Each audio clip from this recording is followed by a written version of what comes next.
राधे राधे दोस्तों। आज की इस वीडियो में हम श्रीमद् भगवद गीता के पहले अध्याय का महात्म्य और पहले अध्याय का श्रवण करेंगे। गीता का उपदेश श्री कृष्ण भगवान ने महाभारत के युद्ध के समय कुरुक्षेत्र के मैदान में अर्जुन को सुनाया था। गीता संसार का सबसे बड़ा ग्रंथ है। यह ज्ञान का भंडार है। इसके एक अध्याय का पाठ हमें प्रतिदिन अथवा सप्ताह में एक दिन अवश्य करना चाहिए ताकि हमें जीवन में सही राह मिल सके। तो आइए श्रवण करते हैं श्रीमद् भगवद गीता के पहले अध्याय के महात्म्य का। श्री पार्वती जी ने कहा, भगवान आप सब तत्वों के ज्ञाता हैं। आपकी कृपा से मुझे श्री विष्णु संबंधी नाना प्रकार के धर्म सुनने को मिले जो समस्त लोक का उद्धार करने वाले हैं। देवेश, अब मैं गीता का महात्म्य सुनना चाहती हूँ जिसका श्रवण करने से श्री हरि में भक्ति बढ़ती है। श्री महादेव जी बोले, जिनका श्री विग्रह अलसी के फूल की भांति श्याम वर्ण का है, पक्षी राज गरुड़ ही जिनके वाहन हैं, जो अपनी महिमा से कभी च्युत नहीं होते तथा शेष नाग की शैया पर शयन करते हैं, उन भगवान महाविष्णु की हम उपासना करते हैं। एक समय की बात है, मुर दैत्य के नाशक भगवान विष्णु शेष नाग के रमणीय आसन पर सुखपूर्वक विराजमान थे। उस समय समस्त लोगों को आनंद देने वाली भगवती लक्ष्मी ने आदर पूर्वक प्रश्न किया। श्री लक्ष्मी जी ने पूछा, भगवान आप संपूर्ण जगत का पालन करते हुए भी अपने ऐश्वर्य के प्रति उदासीन से होकर जो इस अक्षीर सागर में नींद ले रहे हैं, इसका क्या कारण है? श्री भगवान बोले, सुमुखी, मैं नींद नहीं लेता हूँ, अपितु तत्व का अनुसरण करने वाली अंतर्दृष्टि के द्वारा अपने ही माहेश्वर तेज का साक्षात्कार कर रहा हूँ। देवी, यह वही तेज है जिसका योगी पुरुष कुशाग्र बुद्धि के द्वारा अपने अंतःकरण में दर्शन करते हैं तथा जिसे मीमांसक विद्वान वेदों का सार तत्व निश्चित करते हैं। वह माहेश्वर तेज एक अजर प्रकाश स्वरूप आत्मरूप रोग शोक से रहित अखंड आनंद का पुंज निष्पन्द तथा द्वैत रहित है। इस जगत का जीवन उसी के अधीन है। मैं उसी का अनुभव करता हूँ। देवेश्वरी, यही कारण है कि मैं तुम्हें नींद लेता सा प्रतीत हो रहा हूँ। महालक्ष्मी जी ने कहा, ऋषिकेश, आप ही योगी पुरुषों के ध्येय हैं। आपके अतिरिक्त भी कोई ध्यान करने योग्य तत्व है, यह जानकर मुझे बड़ा कौतूहल हो रहा है। इस चराचर जगत की सृष्टि और संहार करने वाले स्वयं आप ही हैं। आप सर्वसमर्थ हैं। इस प्रकार की स्थिति में होकर भी यदि आप उस परम तत्व से भिन्न हैं तो मुझे उसका बोध कराइए। श्री भगवान बोले, प्रिय, आत्मा का स्वरूप द्वैत और अद्वैत से पृथक, भाव और अभाव से मुक्त तथा आदि और अंत से रहित है। शुद्ध ज्ञान के प्रकाश से उपलब्ध होने वाला तथा परमानंद स्वरूप होने के कारण एकमात्र सुंदर है। वही मेरा ईश्वरीय रूप है। आत्मा का एकत्व ही सबके द्वारा जानने योग्य है। गीता शास्त्र में इसी का प्रतिपादन हुआ है। अमित तेजस्वी भगवान विष्णु के ये वचन सुनकर लक्ष्मी देवी ने शंका उपस्थित करते हुए कहा, भगवान, यदि आपका स्वरूप स्वयं परमानंदमय और मन वाणी की पहुंच के बाहर है तो गीता कैसे उसका बोध कराती है? मेरे इस संदेह का आप निवारण कीजिए। श्री भगवान बोले, सुंदरी, सुनो, मैं गीता में अपनी स्थिति का वर्णन करता हूँ। क्रमशः 5 अध्यायों को तुम 5 मुख जानो, 10 अध्यायों को 10 भुजाएं समझो तथा 1 अध्याय को उदर और 2 अध्यायों को दोनों चरण कमल जानो। इस प्रकार यह 18 अध्यायों की वांग्मयी ईश्वरीय मूर्ति ही समझनी चाहिए। यह ज्ञान मात्र से ही महान पातकों का नाश करने वाली है। जो उत्तम बुद्धि वाला पुरुष गीता के 1 या आधे अध्याय का अथवा 1 आधे या चौथाई श्लोक का भी प्रतिदिन अभ्यास करता है, वह सुशर्मा के समान मुक्त हो जाता है। श्री लक्ष्मी जी ने पूछा, देव, सुशर्मा कौन था, किस जाति का था और किस कारण से उसकी मुक्ति हुई? श्री भगवान बोले, प्रिय, सुशर्मा बड़ी खोटी बुद्धि का मनुष्य था। पापियों का तो वह शिरोमणि ही था। उसका जन्म वैदिक ज्ञान से शून्य एवं क्रूरतापूर्ण कर्म करने वाले ब्राह्मणों के कुल में हुआ था। वह न ध्यान करता था, न जप, न होम करता था, न अतिथियों का सत्कार ही करता था। वह लंपट होने के कारण सदा विषयों के सेवन में ही आसक्त रहता था। हल जोतता और पत्ते बेचकर जीविका चलाता था। उसे मदिरा पीने का व्यसन था और वह मांस भी खाया करता था। इस प्रकार उसने अपने जीवन का दीर्घकाल व्यतीत कर दिया। एक दिन मूढ़ बुद्धि सुशर्मा पत्ते लाने के लिए किसी ऋषि की वाटिका में घूम रहा था। इसी बीच में काल रूपधारी काले सांप ने उसे डस लिया। सुशर्मा की मृत्यु हो गई। तदनंतर वह अनेक नरकों में जा वहां की यातनाएं भोगकर मृत्युलोक में लौट आया और वहां बोझा ढोने वाला बैल हुआ।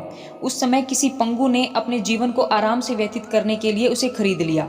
बैल ने अपनी पीठ पर पंगु का भार ढोते हुए बड़े कष्ट से 7-8 वर्ष बिताए। एक दिन पंगु ने किसी ऊंचे स्थान पर बहुत देर तक बड़ी तेजी के साथ उस बैल को घुमाया। इससे वह थककर बड़े वेग से पृथ्वी पर गिरा और मूर्छित हो गया। उस समय वहां कुतूहलवश आकृष्ट हो बहुत से लोग एकत्रित हो गए। उस जन समुदाय में से किसी पुण्य आत्मा व्यक्ति ने उस बैल का कल्याण करने के लिए उसे अपना पुण्य दान किया। तत्पश्चात कुछ दूसरे लोगों ने भी अपने अपने पुण्यों को याद करके उन्हें उसके लिए दान किया। उस भीड़ में एक वेश्या भी खड़ी थी। उसे अपने पुण्य का पता नहीं था, तो भी उसने लोगों की देखा देखी उस बैल के लिए कुछ त्याग किया। तदनंतर यमराज के दूत उस मरे हुए प्राणी को पहले यमपुरी में ले गए। वहां यह विचार कर कि यह वेश्या के दिए हुए पुण्य से पुण्यवान हो गया है, उसे छोड़ दिया गया। फिर वह भूलोक में आकर उत्तम कुल और शील वाले ब्राह्मणों के घर में उत्पन्न हुआ। उस समय भी उसे अपने पूर्व जन्म की बातों का स्मरण बना रहा। बहुत दिनों के बाद अपने अज्ञान को दूर करने वाले कल्याण तत्व का जिज्ञासु होकर वह उस वेश्या के पास गया और उसके दान की बात बतलाते हुए उसने पूछा, तुमने कौन सा पुण्य दान किया था? वेश्या ने उत्तर दिया, वह पिंजरे में बैठा हुआ तोता प्रतिदिन कुछ पढ़ता है, उससे मेरा अंतःकरण पवित्र हो गया है, उसी का पुण्य मैंने तुम्हारे लिए दान किया था। इसके बाद उन दोनों ने तोते से पूछा। तब उस तोते ने अपने पूर्व जन्म का स्मरण करके प्राचीन इतिहास कहना आरंभ किया। शुक बोला, पूर्व जन्म में मैं विद्वान होकर भी विद्वत्ता के अभिमान से मोहित रहता था। मेरा राग द्वेष इतना बढ़ गया था कि मैं गुणवान विद्वानों के प्रति भी ईर्ष्या भाव रखने लगा। फिर समयानुसार मेरी मृत्यु हो गई और मैं अनेकों घृणित लोकों में भटकता फिरा। उसके बाद इस लोक में आया। सदगुरु की अत्यंत निंदा करने के कारण तोते के कुल में मेरा जन्म हुआ। पापी होने के कारण छोटी अवस्था में ही मेरा माता पिता से वियोग हो गया। एक दिन मैं ग्रीष्म ऋतु में तपे हुए मार्ग पर पड़ा था। वहां से कुछ श्रेष्ठ मुनि मुझे उठा लाए और महात्माओं के आश्रय में आश्रम के भीतर एक पिंजरे में उन्होंने मुझे डाल दिया। वहीं मुझे पढ़ाया गया। ऋषियों के बालक बड़े आदर के साथ गीता के प्रथम अध्याय की आवृत्ति करते थे। उन्हीं से सुनकर मैं भी बारंबार पाठ करने लगा। इसी बीच में एक चोरी करने वाले बहेलिये ने मुझे वहां से चुरा लिया। तत्पश्चात इस देवी ने मुझे खरीद लिया। यही मेरा वृतांत है, जिसे मैंने आप लोगों से बता दिया। पूर्व काल में मैंने इस प्रथम अध्याय का अभ्यास किया था, जिससे मैंने अपने पाप को दूर किया है। फिर उसी से इस वेश्या का भी अंतःकरण शुद्ध हुआ है और उसी के पुण्य से ये द्विज श्रेष्ठ सुशर्मा भी पाप मुक्त हुए हैं। इस प्रकार परस्पर वार्तालाप और गीता के प्रथम अध्याय के महात्म्य की प्रशंसा करके वे तीनों निरंतर अपने अपने घर पर गीता का अभ्यास करने लगे। फिर ज्ञान प्राप्त करके वे मुक्त हो गए। इसलिए जो गीता के प्रथम अध्याय को पढ़ता, सुनता तथा अभ्यास करता है, उसे इस भव सागर को पार करने में कोई कठिनाई नहीं होती। गीता के प्रथम अध्याय का महात्म्य यहीं समाप्त होता है। अब हम गीता के प्रथम अध्याय को सुनेंगे। धृतराष्ट्र बोले, हे संजय, धर्म भूमि कुरुक्षेत्र में इकट्ठे हुए युद्ध की इच्छा वाले मेरे और पांडु के पुत्रों ने क्या किया? इस पर संजय बोले, उस समय राजा दुर्योधन ने व्यूह रचना युक्त पांडवों की सेना को देखकर और द्रोणाचार्य के पास जाकर यह वचन कहा, हे आचार्य, आपके बुद्धिमान शिष्य द्रुपद पुत्र धृष्टद्युम्न द्वारा व्यूह आकार खड़ी की हुई पांडु पुत्रों की इस बड़ी भारी सेना को देखिए। इस सेना में बड़े बड़े धनुषों वाले युद्ध में भीम और अर्जुन के समान बहुत से शूरवीर हैं, जैसे सात्यकी और विराट तथा महारथी राजा द्रुपद और दुष्टकेतु, चेकितान तथा बलवान काशीराज, पुरुजीत, कुंती भोज और मनुष्यों में श्रेष्ठ शव्य और पराक्रमी युद्धामन्यु तथा बलवान उत्तमोजा, सुभद्रा पुत्र अभिमन्यु और द्रौपदी के पांचों पुत्र, ये सभी महारथी हैं। हे ब्राह्मण श्रेष्ठ, हमारे पक्ष में भी जो जो प्रधान हैं उनको आप समझ लीजिए। आपके जानने के लिए मेरी सेना के जो जो सेनापति हैं उनको कहता हूँ। एक तो स्वयं आप और पितामह भीष्म तथा कर्ण और संग्राम विजय कृपाचार्य तथा वैसे ही अश्वत्थामा, विकर्ण और सोमदत्त का पुत्र भूरिश्रवा तथा और भी बहुत से शूरवीर अनेक प्रकार के शस्त्र अस्त्रों से युक्त मेरे लिए जीवन की आशा को त्यागने वाले सबके सब युद्ध में चतुर हैं। भीष्म पितामह द्वारा रक्षित हमारी वह सेना सब प्रकार से अजेय है और भीम द्वारा रक्षित इन लोगों की यह सेना जीतने में सुगम है।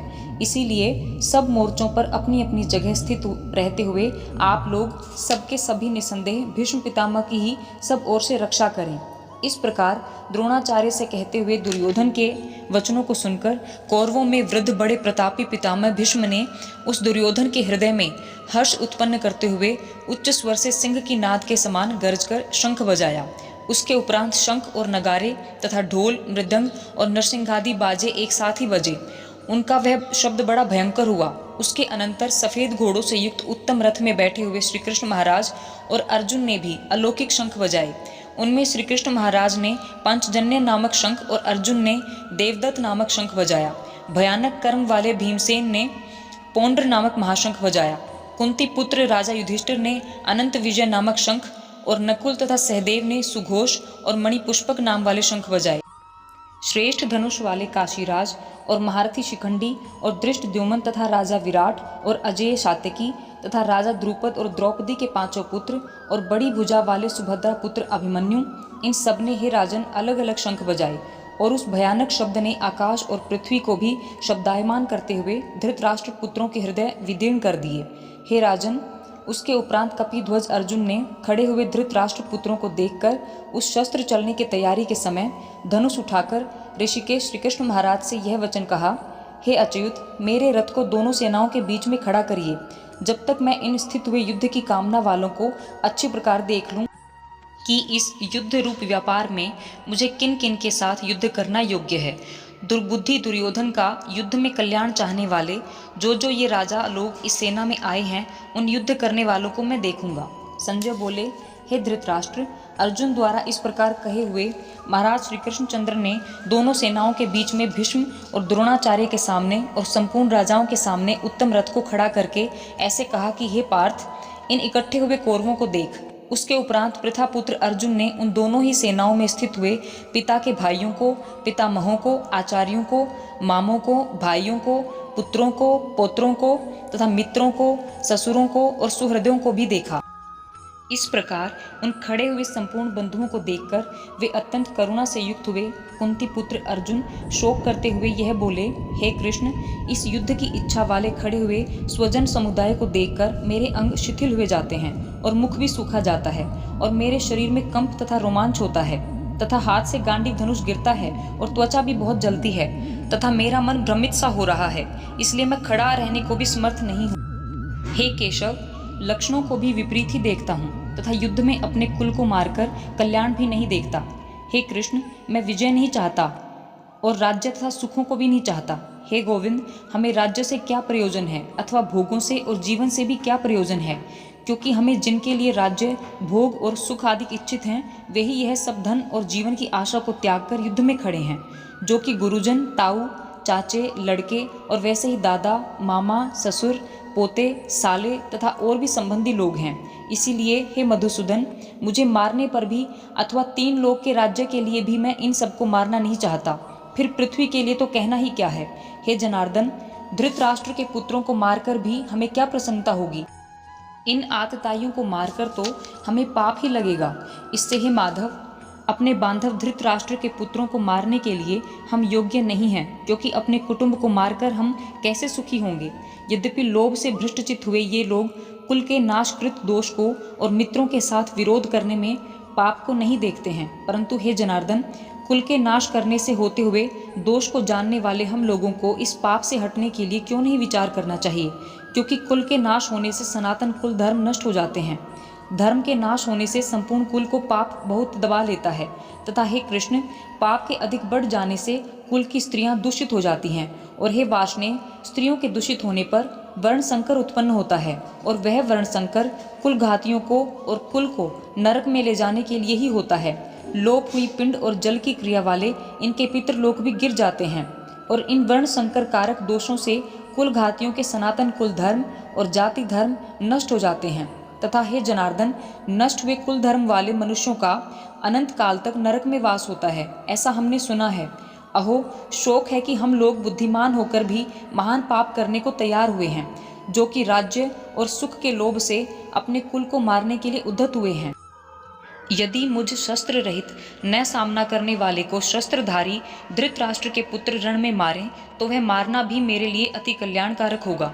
संजय बोले, रणभूमि में शोक से उद्विग्न मन वाले अर्जुन इस प्रकार कहकर बाण सहित धनुष को त्याग कर रथ के पिछले भाग में बैठ गए। गीता का प्रथम अध्याय यहीं समाप्त होता है। कल हम गीता के द्वितीय अध्याय का महात्म्य और द्वितीय अध्याय को पढ़ेंगे।